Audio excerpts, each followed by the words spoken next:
जय महाराष्ट्र.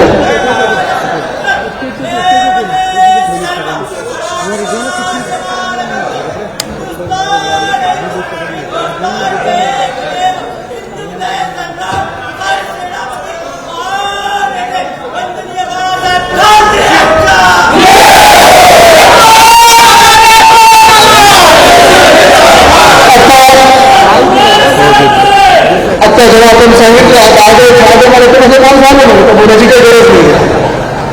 असं आज खरोखर आनंद होत आहे.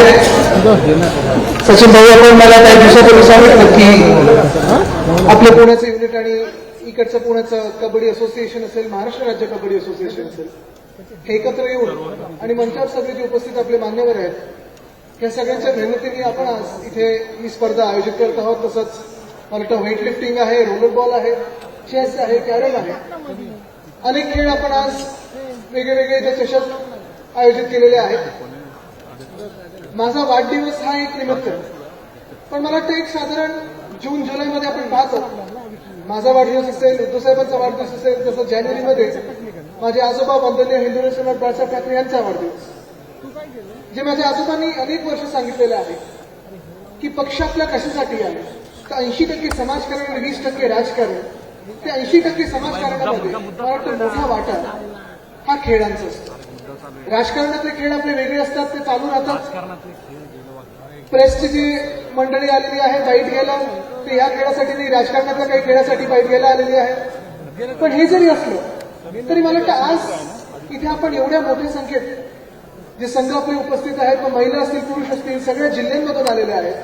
खरोखर मी आपल्या मनापासून आभारी आहे, कारण या चषकासाठी असेल, या पूर्ण जे काही आपण आज इथे नियोजन केलेलं आहे त्याच्यासाठी आपण प्रत्येक जिल्ह्यातून इथे आलेलो.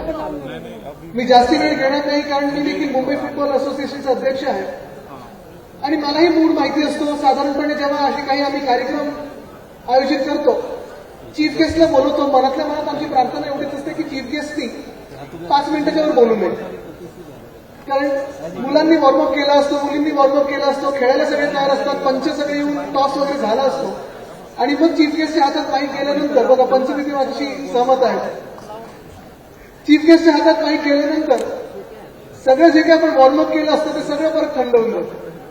असं मला करायचं नाही. मी आपल्याला फक्त शुभेच्छा द्यायला आलेलो आहे, आपल्या शुभेच्छा घ्यायला आलेलो आहे, कारण आपल्या शुभेच्छा असतील, आपले आशीर्वाद असतील, आपलं प्रेम असेल, हे माझ्यासाठी फार महत्वाचं आहे.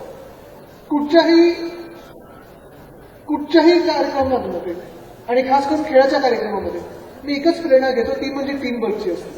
टीमवर्क तुम्ही एकटे जरी खेळला तिथे, बॅडमिंटन सारखा खेळ डबल्स असेल, सिंगलमध्ये तुम्ही एकटे खेळता, पण तुम्ही एकटे जेव्हा तुम्ही खेळत असता तेव्हा मागे मोठं टीमवर्क असतं, तुमचे कोच असतात, तुमची पूर्ण फॅमिली असते, तुमचे फॅन्स असतात, तुम्हाला सगळे सपोर्ट करणारे लोक असतात. टीमवर्क प्रत्येक ठिकाणी गरजेचं असतं, तसंच राजकारणात देखील टीमवर्क गरजेचं आहे. मी आपल्या सर्वांना पुन्हा एकदा शुभेच्छा देतो. आज ह्याच जे काही इथे खेळ होणार आहेत त्याच्यातून पुढचं सिलेक्शन होणार आहे. जे कोणी आज इथे खेळतील, मुलं आहेत, मुली आहेत, दोघांनाही मी सांगतो, मनापासून खेळा, जिंकण्यासाठी खेळा, जिद्द घेऊन खेळा. कदाचित तुमचं सिलेक्शन झालं तर आनंदच आहे, नाही झालं तर पुढच्या वर्षी तुम्ही कसं सिलेक्ट व्हाल याची तयारी आत्तापासून मनासाठी करून ठेवा. एकच महत्वाचं, जे सिलेक्शन होईल ते कुठेही जिल्ह्यावर लक्ष न ठेवता महाराष्ट्र आणि महाराष्ट्रातून आपण देशाला कसं उज्ज्वल भवितव्य देऊ हेच लक्षातून होईल, मला एवढी खात्री आहे. पुन्हा एकदा मी आपल्या सर्वांना शुभेच्छा देतो. जय हिंद, जय महाराष्ट्र, वंदे मातरम.